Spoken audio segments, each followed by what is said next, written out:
मैं हूं आरव और आज मैं आपको एक ऐसी कहानी सुनाने जा रहा हूं जो आपके रोंगटे खड़े कर देगी।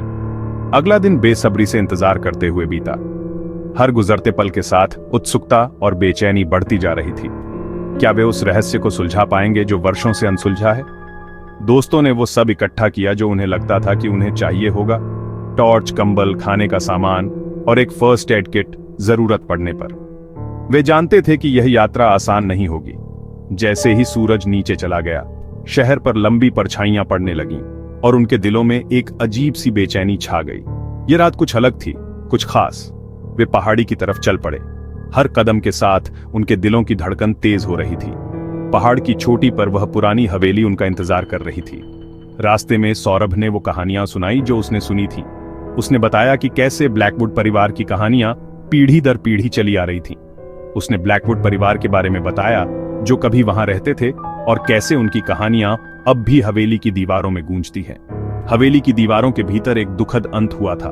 ब्लैकवुड परिवार की कहानियां अब भी लोगों के दिलों में डर और रहस्य का संचार करती हैं।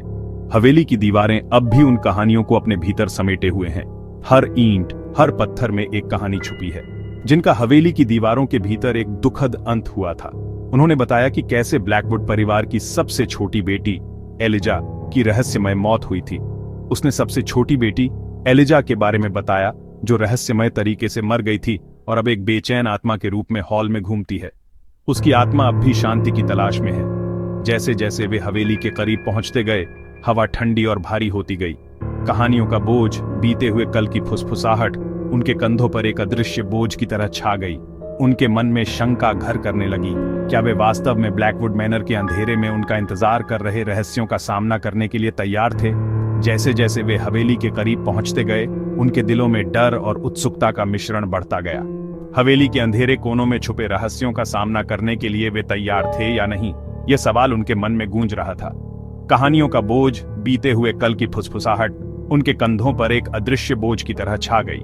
हवेली के अंधेरे कोनों में छुपे रहस्यों का सामना करने के लिए वे तैयार थे या नहीं, यह सवाल उनके मन में गूंज रहा था। उनके मन में शंका घर करने लगी। क्या वे वास्तव में ब्लैकवुड मैनर के अंधेरे में उनका इंतजार कर रहे रहस्यों का सामना करने के लिए तैयार थे? यह सवाल उनके मन में गूंज रहा था। क्या वे वास्तव में ब्लैकवुड मैनर के अंधेरे में उनका इंतजार कर रहे रहस्यों का सामना करने के लिए तैयार थे? यह सवाल उनके मन में गूंज रहा था। हवेली के दरवाजे के पास पहुंचते ही उन्होंने एक गहरी सांस ली और एक दूसरे की ओर देखा। क्या वे इस चुनौती का सामना कर पाएंगे? यह रात उनके जीवन की सबसे यादगार रात बनने वाली थी। और फिर एक दूसरे को चुनौती देते हुए उन्होंने तय किया कि कौन सबसे पहले हवेली के अंदर जाएगा। क्या आप होते तो सबसे पहले अंदर जाने की हिम्मत करते? चलिए देखते हैं कौन सबसे बहादुर है। ब्लैकवुड मैनर के लोहे के दरवाजे उनके सामने खड़े थे, जंग लगे हुए और आधे से ज्यादा बेलों से ढके हुए। यह दरवाजा एक समय में भव्यता का प्रतीक था, लेकिन अब यह समय की मार और उपेक्षा का शिकार हो चुका था। दरवाजे के पीछे की दुनिया एक रहस्य थी जो किसी भी आगंतुक को अपनी ओर खींचती थी। वे एक कर्कश आवाज के साथ खुले जो सन्नाटे में गूंज उठी। यह आवाज इतनी तीव्र थी कि ऐसा लगा मानो हवेली खुद अपने आगंतुकों का स्वागत कर रही हो या शायद उन्हें चेतावनी दे रही हो। हवेली खुद एक विशाल विक्टोरियन इमारत थी जिसका भव्य अग्रभाग अब ढह रहा था और परछाइयों में डूबा हुआ था। यह इमारत कभी अपने समय की शान थी, लेकिन अब यह एक भूतिया खंडहर में बदल चुकी थी जो अपने अतीत की कहानियों को छुपाए हुए थी। टूटी खिड़कियों से चांदनी झांक रही थी, जिससे ऐसा लग रहा था मानो कोई देख रहा हो। यह चांदनी एक रहस्यमयी आभा बिखेर रही थी जो हवेली के हर कोने को और भी डरावना बना रही थी। बगीचा, जो कभी खूबसूरती का प्रतीक था, अब कांटों और जंगली पौधों का जाल बन गया था। यह बगीचा कभी रंग बिरंगे फूलों और हरे भरे पौधों से भरा हुआ था, लेकिन अब यह उपेक्षा और समय की मार का शिकार हो चुका था। हवा में एक दमनकारी सन्नाटा छाया हुआ था, जिसे सिर्फ हवा में पत्तों की सरसराहट ही तोड़ रही थी। यह सन्नाटा इतना गहरा था कि ऐसा लग रहा था मानो समय खुद रुक गया हो और हवेली अपने रहस्यों को छुपाने के लिए तैयार हो। सौरभ ने भारी ओक के दरवाजे को धक्का दिया। उसके हाथ कांप रहे थे और उसके दिल की धड़कन तेज हो गई थी। यह दरवाजा उसके और हवेली के रहस्यों के बीच की आखिरी बाधा थी। यह एक धीमी कराहट के साथ अंदर की ओर खुल गया, जिससे एक विशाल प्रवेश हॉल का पता चला। यह हॉल कभी भव्यता का प्रतीक था, लेकिन अब यह धूल और जाले से भरा हुआ था। धूल के कण चांदनी की एक ही किरण में नाच रहे थे जो अंधेरे में से होकर आ रही थी। यह दृश्य एक अद्भुत और भयानक मिश्रण था जो हवेली के रहस्यमयी वातावरण को और भी गहरा बना रहा था। अंदर की हवा बांसी और भारी थी, जो सड़ांध और किसी और चीज की भयानक महक से भरी हुई थी। कुछ अजीब। यह महक इतनी तीव्र थी कि सौरभ को लगा मानो वह किसी अदृश्य शक्ति के प्रभाव में आ गया हो।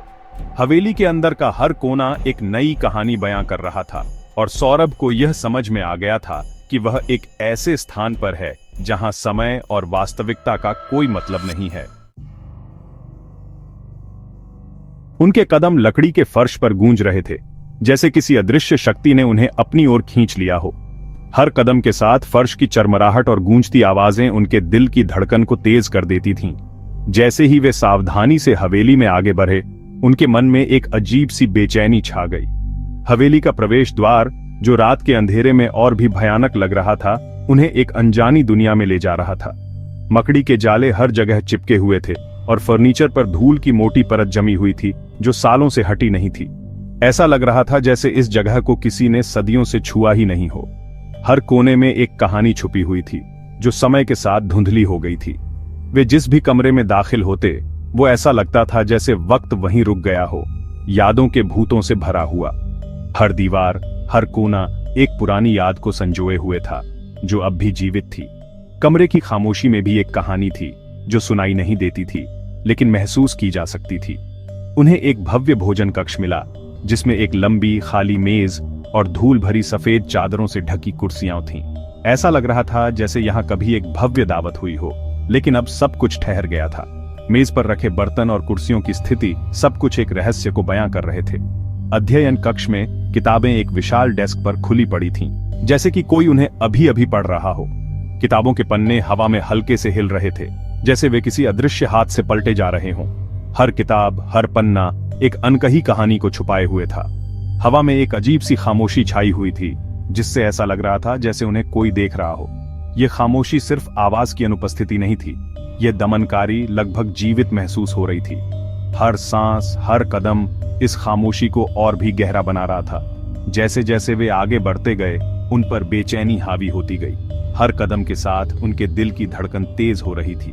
हवेली की हर दीवार, हर कोना एक अनजानी शक्ति से भरा हुआ था जो उन्हें अपनी ओर खींच रहा था। खामोशी सिर्फ आवाज की अनुपस्थिति नहीं थी, यह दमनकारी, लगभग जीवित महसूस हो रही थी। यह खामोशी उनके चारों ओर घिरी हुई थी, जैसे कोई अदृश्य शक्ति उन्हें देख रही हो। हर कदम के साथ यह खामोशी और भी गहरी होती जा रही थी।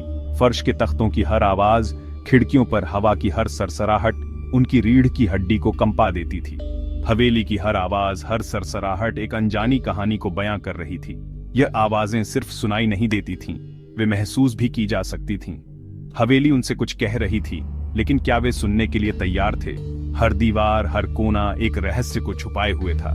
यह हवेली सिर्फ एक इमारत नहीं थी, यह एक जीवित प्राणी थी जो अपनी कहानियों को सुनाने के लिए बेताब थी।